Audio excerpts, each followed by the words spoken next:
Hello, and welcome to episode 11 of season 2 of Unlimited Opinions. I'm Adam Bishop. I'm Mark Bishop. And of course, we are reading Jake Jackson's Myths and Legends, a book documenting mythologies from around the world. And this time we're talking about various other stories from Chinese myths. I feel like I'll be a little off my game today because we're recording in the morning. Yes, it is currently like 9 in the morning. I think that's too early for him. About 12 hours too early. But yeah, these stories are all kind of related to how gods interact with ordinary people and kind of that sort of connection between the mortal and the immortal planes of existence, really. That's kind of the running theme throughout these stories for this section. I really I like these little stories. They're clever. Yes. Unexpected turns in the story. I thought it was pretty fun reading. They're entertaining stories. The first story is that of the kitchen god. Now, this deity was a Taoist invention, and he was entrusted with the power to punish and reward families under his supervision. Every Chinese family had a shrine to him in their home, and he reported every family's behavior to the supreme being of the heavens. At New Year, he returned to heaven, which was celebrated with firecrackers and a lavish meal, wherein his mouth was coated with honey, so that he would only report sweet words to the high god. Yeah.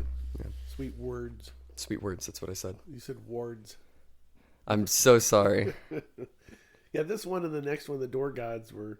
Well, I guess the next one was more of a little bit of a story, but this one was more of a description. It's kind of interesting, just kind of that, the high god has to rely on somebody else to know about, like, the doings of every family. It's kind of interesting, kind of the limited knowledge of deities in some of these sort of stories, which is fascinating. You'd think that, the supreme god would know everything that you're doing. Well, isn't that true of most mythologies? I guess so, yeah. Most monotheistic, right? I think so. They have their own sphere of influence. They have their messengers and all that sort of thing. Yeah, that makes sense. Moving on to the next story is the door gods. So pictures of these gods were pinned on either sides of doorways to ward off unwanted visitors and evil spirits. And these gods were exceptional war ministers from the Tang dynasty who were deified after death. Now, the story behind this lies in the events when the emperor grew sick and delirious, imagining demons were always outside his door, so he appointed his two finest warriors, Jin Shu Pao and Ha Ching Te, to stand guard outside his door. That night, the emperor slept peacefully, and his health began to improve, so he soon sent away his two warriors, but ordered them to have their portraits painted, looking as fierce as possible, so he could hang them in the door and keep away evil spirits forever. And this practice was spread throughout the rest of China. It's another good band name. The door spirits? The door gods. Oh, the door gods? Yeah, and then at every performance you could have big, ugly portraits on either side of the stage. That's a great idea. To ward off the evil reviews. It's to keep people from jumping up on stage. Yeah, well, that's true. That can keep you safe. Kind of reminded me of the Passover a little bit. But this is more permanent. Why the Passover? Wasn't that where they speared the blood over the doors yes. of the Jews? Yes, yes. Right? Yes, that's true. That's what I was thinking of. It's interesting. Why do you think, like, doorways are so important? If you're an evil spirit, why would you have to come through the door? Well, I think I don't know. That is a good question. But I think it just goes to every parent's anxiety about their home. Yeah. It's a weak spot. It's an entry point, and you'd want to secure it. Yes. It was before they had firearms. So that is true. What else are you going to do but put these portraits up there? And it sounded like the emperor that was gravely ill really was had psychological issues. Yeah. And was reassured by having two of his best warriors just standing outside his door so he finally get a good night's sleep. Yes, that's true. Very interesting. Because doorways are kind of a big thing in a lot of mythologies, I think. Well, yeah. And just references to legends and myths, and it's a passageway to another, realm. Yeah, another place, yeah. Yeah. Interesting. Fascinating. Thank you for your insights. You're welcome. That's what I'm here for. Your unlimited opinions. Unlimited insights. Yes. The next story is that of the gods of the elements. Now, each of the elements, kind of in this Chinese legend, is very, very detailed, very much managed by a complete ministry of the heavens. And you can kind of see this kind of hierarchy in the Ministry of Thunder, which hosts the ancestor of thunder, Lei Kung, the Duke of Thunder, also named Lei Kung, the Mother of Lightning, Tian Mu, the Count of Wind, Feng Po, the master of rain, Yu Shi, and many other gods within this hierarchy to control the one element of thunder. So the Duke of Thunder, Lei Kung, is an ugly black creature with clawed feet and a monkey's head. And once, of course he is. Of course. Why wouldn't he be? Why do they even have to put that in the book? And one story tells of him in a thunderstorm when a bolt of lightning struck a tree, pinning him beneath it. He begged for help, and a young boy freed him, and Lei Kung rewarded him with a book that would teach him to conjure storms whenever he wanted to. One day, the youth became drunk and disorderly and was arrested, and when he was led to court the next day, he called upon Lei Kung, who shattered the courtroom windows with a blast of thunder, and the magistrate let the youth go free. From then on, the boy used the power to save people, calling down storms to provide much-needed rain during droughts. Mm-hmm. It's interesting. I think it's very, very interesting, to have like a bureaucracy to control the elements, essentially. Right. It's kind of strange to think about it in that way, that you have this many levels and this many gods to control this one thing. Because I don't know. I don't know if it's terribly unique, because, in a lot of mythologies, you do have various gods for one sort of like specific area of like elements. But I do think it is unique just how like detailed and like leveled it is, how bureaucratic it is, really. Well, and I think I've mentioned before my limited knowledge of China and Chinese history, but I believe they tended to have bureaucratic states. A lot of bureaucracies in the government and running the government, which was uncommon, I think, at the time. But yeah.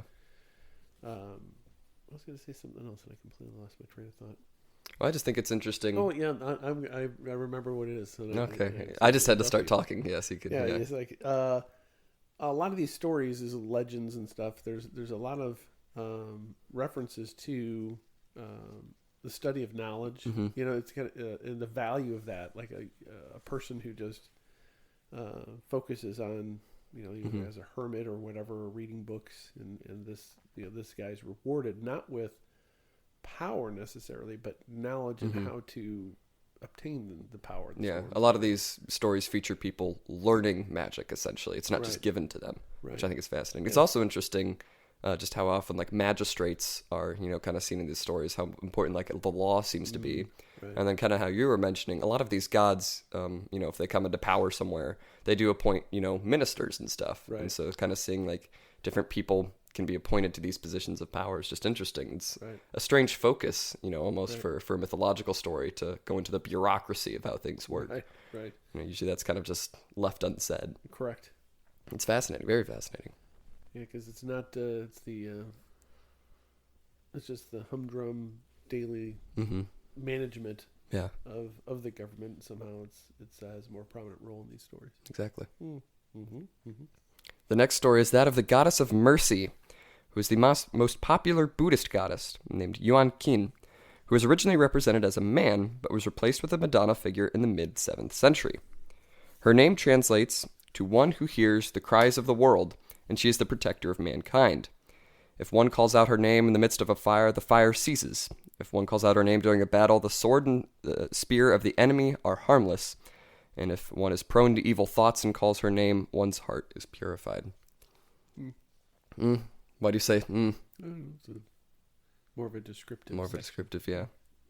Just That's all you have to say about that one. You don't have any thoughts? No. No opinions? Oh, that's surprising.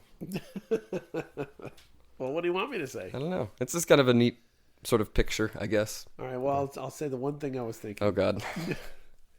This is probably the first transgender. Because it went from a male character to a female character. I guess historically they probably have, historical references to this deity or, goddess or legend or whatever. And probably the old script, it's a male figure and then it becomes a goddess. Yes. Evolved over time. Yes, I would assume that would be how it worked, considering that is how it was described in this book. Right. Yes. Thank you for your wonderful insights. Well, you've asked for it. I did ask. I brought that upon myself. The last story in this section is about the 8 immortals. So during the Mongol dynasty, a group of Taoist deities become the new focus of legends, known as the 8 immortals. Did I say become the new focus of legends? I meant became the new focus of legends. Okay. I think I said become. I'm sorry, I was distracted by the only thought I could have reading these stories, the 8 immortals, was the Snow White and the 7 Dwarfs. Oh my God. And so I was literally, while you were summarizing, I was thinking, hi ho, hi ho. that was what was going through my mind. And then you asked, what you were saying. I don't know. All I heard was hi ho. Because there's like these 8 figures that live together, I guess, is part of the story, and seem to be a bunch of hermits. Yeah. And the most famous of these... Can you be a hermit with others? I think you can live like... Yeah, because that's just like a cloistered community, really. Yeah, but then you're not a hermit. I think a hermit has to be... Well, I don't think they really live together. I think some of them studied under one of the others, but I don't think they all lived together at the same time. Okay. And the most famous of these was Li Tiekwai, who gained much wisdom from Lao Tzu and then was called up to the heavens by the great master, and his soul left his body and drifted up. Li then placed one of his pupils, Lang Ling, in charge of his body for 7 days, but Lang's mother died on the 6th day and he left Li's body. Returning to Earth, Li found his body only a pile of ashes, and so he then found a beggar who had recently died of starvation in the woods, and so his spirit occupied the beggar's body, but he immediately regretted this decision, as the beggar had 1 leg and an ugly head and very bad hair. Li wanted to leave the body, but Lao Tzu ordered him not to do so, and he was gifted with a gold headband and an iron crutch. The first good act that Li then performed in this body was pouring the contents of his gourd into Lang's mother's mouth, bringing her back to life instantly, and Li then went out, spreading the word of Taoism to the people and healing them, and he ever since represented the sick. Mm-hmm. The second of the 8 immortals was Ha Chung Li. Well, that first guy was known as Li of the Iron Crutch. Yes. Because he had the iron crutch of the beggar and a gold band that was given for his matted hair. When I first read that, I thought it was Li of the Iron Crutch. I thought, it's going to be an interesting story. But then it was a different... crutch. Yes. Crutch. Sure, that was very disappointing for you. Actually, I was reassured by that. Oh, that's good. That's good. All right, second of the 8 immortals. Han Chung Li. He was a powerful military figure, but he became a hermit after converting to Taoism, studying the ways of immortality and becoming skilled in alchemy, giving silver to the poor in the Great Famine, saving thousands of lives, and he was ever after associated with military affairs. The third of the 8 immortals was Ling Tung Pin, the son of a government official, and he met with Han Chung Li, who shared rice wine with him, causing him to fall asleep instantly and have an unpleasant dream, in which he saw the vanity of worldly dignities and then became a disciple of Han Chung Li, and then became associated with scholars. Mm-hmm, mm-hmm. The fourth was Chan Kuo Lao, who was a hermit with a white donkey that could fold up like paper, and then when you poured water on it, it would become back to a regular donkey. And he brought fertility to old couples, and he represents the old. The fifth was Cao Kuo Chio, who was associated with nobility, and he was granted amnesty by the empress for once encouraging his brother to kill a man's wife, who was a witness to the murder of said husband. And this amnesty made him reject this... I cannot read what I have written.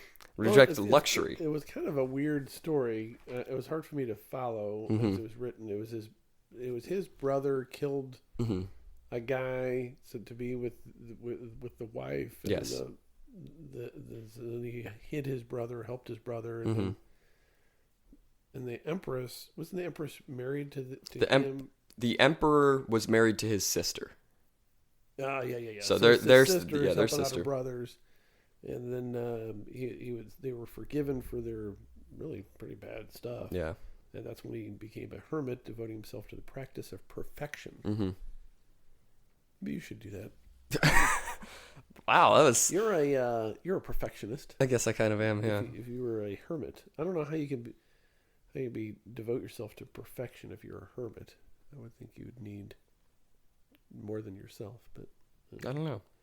It's interesting. How would you practice perfection? I have no idea. Yeah. I'm imperfect. I know. I don't know.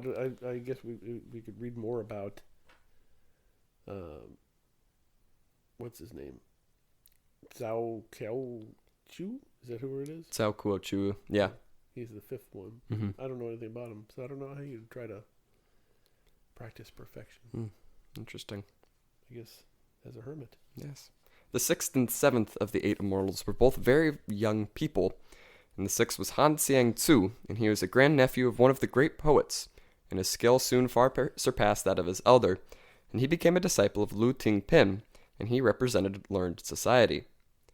The seventh was Lan Tzuo-ko, who was a singer and actor who denounced materialism, only ever using money as an instrument to keep time when he was playing, or simply giving it to the poor whom he represents. I like that he was dressed himself in a tattered blue gown, a black wooden belt, and only wore one shoe. Interesting. I wonder why. I guess it's probably like the characters, like the Seven Dwarfs. They have their own little uniforms or whatever. I suppose so. And I don't mean to denigrate, these legendary, characters. Mm-hmm. Because I assume they have like statues to have. And if I went to China, I'd probably see this, this painting or something, and I'd say, hey, that guy only has one shoe. That must be Lan Xiao Ho, however you pronounce his name. Yes. I would know him because he would only have one shoe. That's true. You would be able to recognize him. The eighth, the only woman of the eight immortals, was Ho Xian-ku, and she devoted her life to celibacy and became an immortal after grinding up a mother of pearl to dust and then swallowing it. And she represents young unmarried girls. It's interesting. So why do you think, like these 8 categories here, let me see what they were again. So the sick, the military, the scholars, the old, the nobility, the learned society, the poor, and then young unmarried girls. Why? I don't know. What do you think? I don't know. I was actually genuinely asking for your opinion there. They are all categories of people who need assistance. Yeah. They,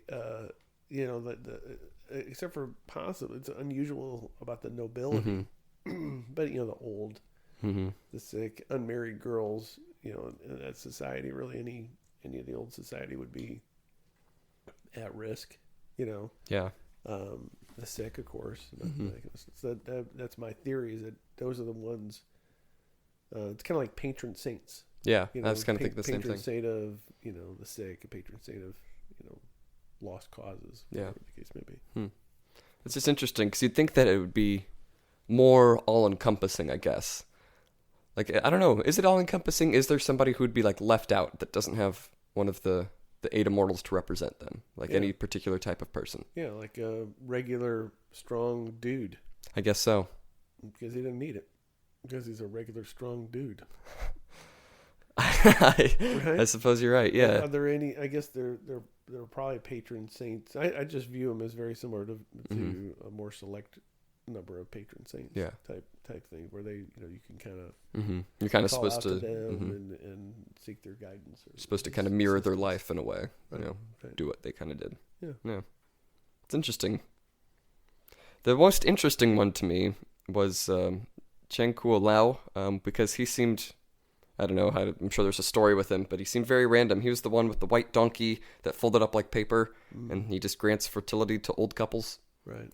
I'm not sure how those things are connected, but I don't know. There's probably a good story behind it. Probably. But I'm thinking that it will probably be a fantasy for somebody in that age to have the assistance of a donkey without having to care for the beast. So you just fold it up.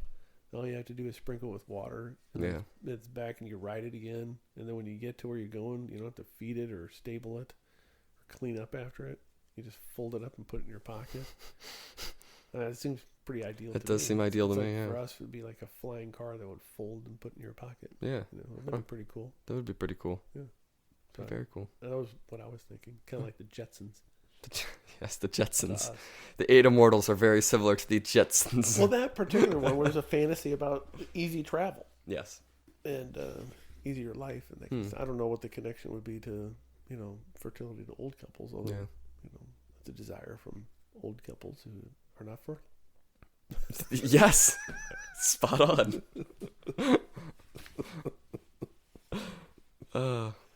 I'm helping out. Yes, you are. That was the last story in that section. Oh yeah, that's right. So Because we have a whole nother section. We have another episode to record after this. Very exciting. We're live and in person. We're not live. This is being recorded. Well, we're live. Yes, They're not we are live. physically Yes. with each other. Yes. They're not live. They're not live, no. No. I mean, they have to be alive now in order to be alive when they're listening to it. Yes. They can't be dead now and then listen live later. Unless Well, you don't listen to they a were recording conceived. live. You're live when you're listening to it. Well, you're alive, but it's not a live recording. It's a live playing of the recording. That is the stupidest thing I've ever heard. Really? Yes. I mean, I wasn't trying to be funny. Yes. It's a live performance of a recording. That doesn't make any sense. What do you mean it doesn't make any sense?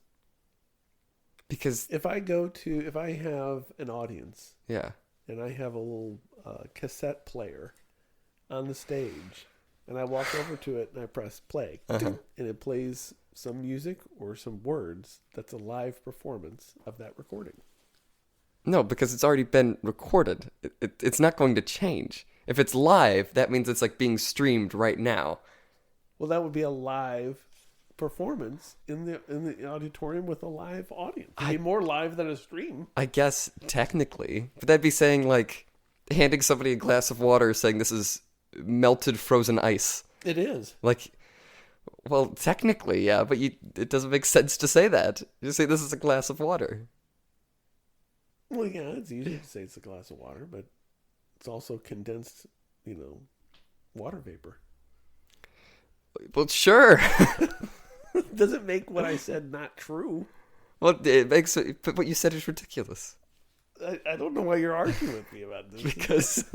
Because that's like the opposite of live. Recorded is the opposite of live. Yeah, I understand what you're saying. The performance itself, we're doing this live now and recording it so that it can be played later for a live listener to listen to. Okay, but would you say that if you go to the movie theater, that is a live showing of the movie? Yes, absolutely. Why? Because I'm alive and it's showing to me. It's happening in real time at that point. Yes, but the movie's already been made. It's been sentenced. If somebody makes a recording of me watching the movie, then that is not a live performance of the movie. When you play that movie of me watching the movie and you're watching that, then it's a live showing of the recording of me watching the movie. That doesn't make sense. It makes 100% That doesn't make sense. it doesn't. I know you don't like it, but it makes 100% logical sense. No, because it's not live.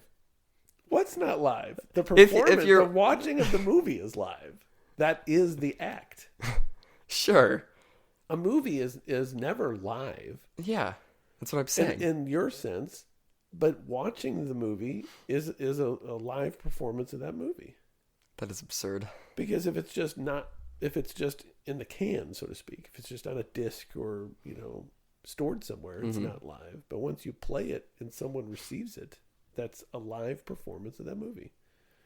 What's a drive-in movie? That's a live experience. If you go to a drive-in theater, you've experienced a live drive-in theater performance.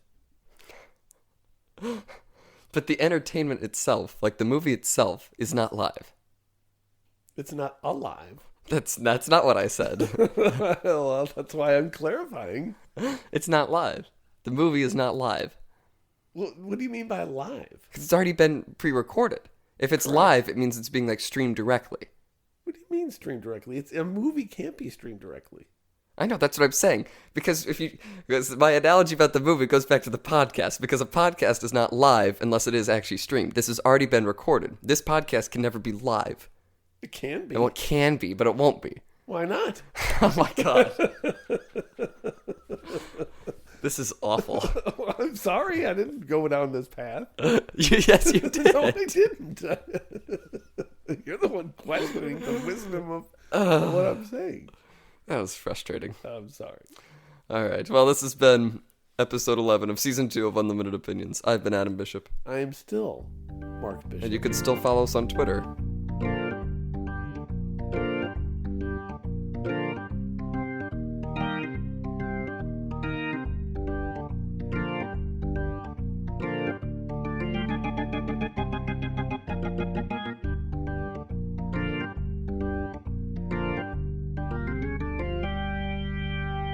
capital U, lowercase L By the way, MTD. we did not complete. We did not complete the shirt. Design of the shirt. Unfortunately, we probably will have by the time this comes out. Okay, yeah. Yeah, we will. That'll be in like 2 weeks. We'll get it done. Or 1 week-ish. Yeah, because you got to send me a draft of what you were doing. Yes. We're on the cusp of it. We were. So that will be sent out to our winner soon. Sometime soon. Did he message you his mailing address? Yes, he did. Oh, did he? Yes. Okay, well, we got to get on that then. Yeah. Well, I thought we had an excuse. No, we have no excuse. We should order several of them. Yes, we should. Various sizes. Should we even bother getting any for your brothers? No, they won't. They won't wear them ever. I think they should, though. I really do. They should be proud of it. Well, right now the running design is "Your opinion is wrong." Mark Bishop on the back of it. So, well, it's true in many cases, mm-hmm. but not when you agree with me. Of course, that's of course. All right, what was the? I've looked up mm-hmm. on Twitter the name of this. Your Twitter handle for this podcast. It doesn't make sense. It doesn't really spell out unlimited opinions. Yeah, it does. It really doesn't. Yeah, it does. All right, what is it again? Capital U. Why do you say capitals? It doesn't matter what the capitals Okay, are. ULMTD and then opinions. Yeah, it should be like UNLTD, or it should be UNLTD, because LTD is limited. Yeah. Yeah. Yeah. But maybe that was taken. I think it was. But I like that it's absurd. Yes, it is ridiculous. Yes, it's absolutely ridiculous. Okay, good. All right, we're in agreement. Yes. All right. Well, that was that episode.